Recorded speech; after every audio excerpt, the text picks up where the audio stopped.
Alright, so before we get into the video today, as always, if you find this video informative or entertaining in any way, don't forget to like, subscribe, and hit that notification bell so you don't miss my future videos. Okay, so it is no question that Drake is definitely one of my favorite manufacturers in the game. I just really enjoy the look of their vehicles, the way they handle, the way they fight, and I'm probably going to rent every ship in here today and fly it around because there are a couple that I've not had a chance to get my hands on yet. But ironically, Drake is definitely the manufacturer I am most knowledgeable about because my first ship in this game that I actually spent a little bit of money on was a Cutlass Black, and I just fell in love with it right off the bat. So without further ado, let's get into the expo. Alright, I'm going to start off like I always do, reading this little card. Drake Interplanetary. Go bold or go home. The wide expanse of space is no place for the timid. If you want to carve your way across the black, you have to grab the flight sticks with bold hands and make it happen. Drake Interplanetary makes unapologetically fierce ships that are more than capable of meeting whatever challenges come your way head on. That being said, this odd looking ship right here is the Drake Herald. It is a medium data running ship, and it is heavily armored in some spots and has a massive engine in the back of it so it can go really fast. Although, in comparison to the Mercury Star Runner from Crusader, I would honestly say get the Star Runner instead of the Herald if you're interested in a data running profession. Also, this is the only Drake ship that I don't really like the way it looks. But that's my opinion. Let me know what you guys think down in the comments. Alright, this guy right here is the Drake Buccaneer. This is a light fighter, and it packs a nice little punch. The only downside to this ship is if you manage to get your wings blown off, both of your main engines are gone. So do keep that in mind, and other than that, I mean, if you're interested in a light fighter, go ahead, give the Buccaneer a shot. You can rent it for free right now.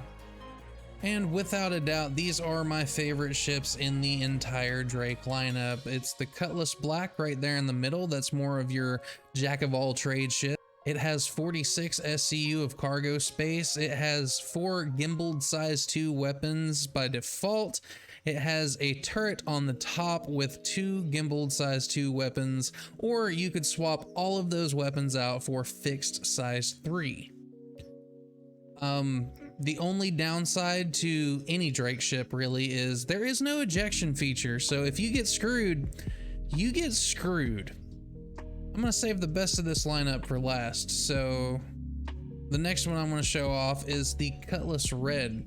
The Cutlass Red is the medical variant of the Cutlass series, and it doesn't have the turret on top. It instead replaces it with a long-range scanner. Also, there are 2 medical beds in the cargo bay, and it has a much smaller space in the back. It still has the same amount of space, it's just utilized a lot differently. I wouldn't recommend trying to haul cargo with this ship at all. Otherwise, it does have the 2 size 2 guns on the wing and the 2 size 2 guns on the top. If you're doing a bunch of FPS missions, this, as of right now, is probably going to be your best bet because you can actually set your respawn point to one of the medical beds in the back of this ship. Alright, and now comes arguably the most coveted variant of the Cutlass. I don't know what it is. I just love the way the cockpit looks on this one. For some reason, that rounded cockpit looks so much better than that angular design from the other two. But this is the Cutlass Blue. It is designed for interdiction, and it's basically the ship that if you want to kick ass with a Cutlass, this is probably the one that you want. It does have the turret on top. It does have the 4 hard points on the body for fixed size 3 guns or gimbaled size 2. And instead of the cargo space in the back, it has holding cells so that if you're bounty hunting with this ship, later on, when they do implement the full bounty hunting system, you can actually take custody of your bounties and lock them up in the back of your ship. All right, next in the Drake lineup, we have the largest ship available in game from Drake, and that's going to be the Drake Caterpillar. This is a cargo hauling ship that has over 500 SCU of cargo space. So sometimes if you're hauling valuable commodities, you can spend about $1.5 million just to fill up your cargo in order to risk all of that and gain 200,000 to 300,000 in return in profit. This will end up having a tractor beam on it later in the game. Also, the Cutlass Black will end up having a tractor beam on it later in the game. And for those sticky situations, at some point they're going to make it to where this section of the ship can actually detach from the cargo bay.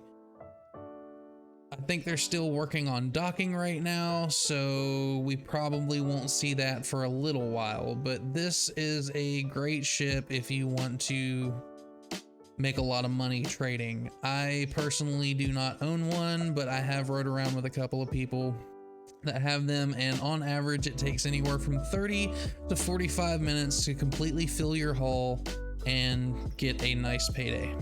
All right, so since we've took a look at everything that they have on the main showroom floor, I must be blind. All right, that's everything that they have on the main showroom floor. Let's go down to the holodecks and take a look at what's coming into the game soon that is currently in concept. All I'm going to say is release the Kraken.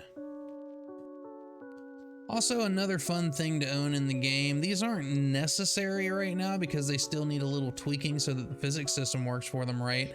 But these grav bikes, the Dragonflies here, they are pretty fun to ride around, and they've got guns mounted on the side. So if you're doing a mission where you need to clear out a bunker and you can't get past the turrets that are on the ground with your ship, it would be a good idea to roll up in a Cutlass Black, set down a little ways away from the bunker, and make sure you have one of these in your cargo bay, because you can take down the turrets with this. And in my experience, the turrets don't shoot at you when you're on one of these, or if they do, they can't hit you, because I took a bunker mission down really fast with one of these.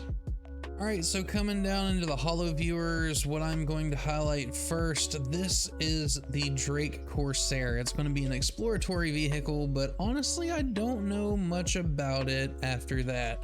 I have not really looked it up because it's honestly not something that I'm interested in, but we'll read the little plaque over here and find out a little more about this ship. And why are you walking in front of me?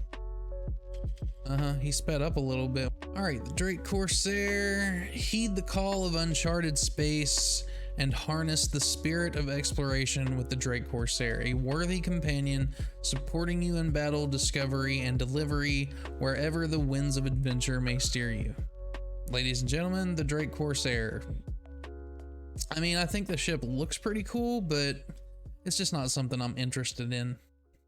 Right, now this little guy right here is something that I am interested in when they do introduce the salvage gameplay.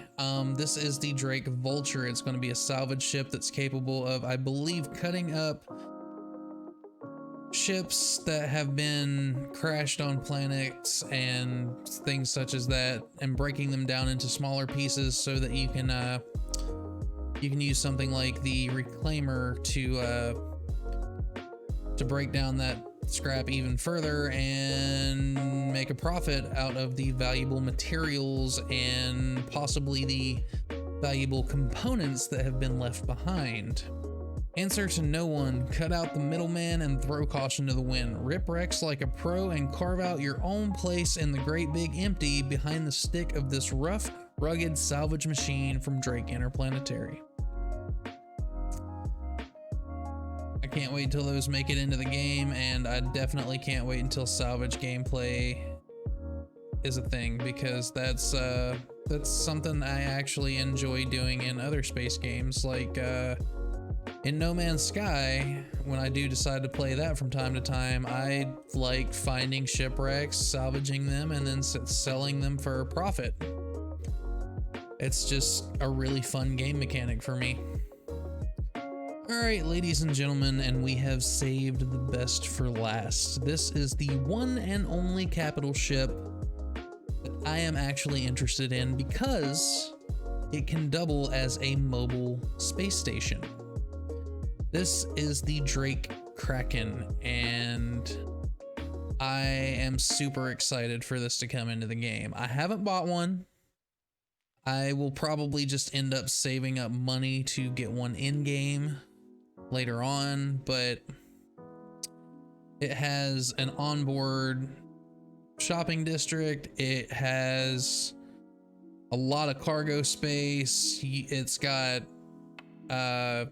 couple of hangars that act as ship workshops, and it's also got a bunch of landing pads on the top of it there so that you can park basically your fleet on the top of your ship. And I love the way this thing looks. It looks rugged, it looks mean, and I mean, it kind of says everything that a pirate ship would look like in space.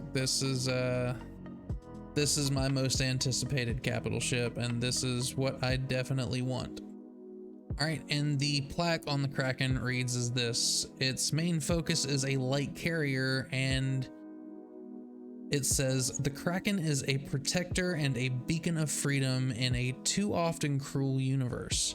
For those tasked with safekeeping citizens unable to protect themselves, the Kraken is both a sanctuary and a self-contained war machine ready to take on the most daunting adversaries. Drake has thrown out the rulebook to redefine private use capital class ships, attack carriers, and the very nature of personal freedom. It's nothing if not a testament to the empowerment of the people.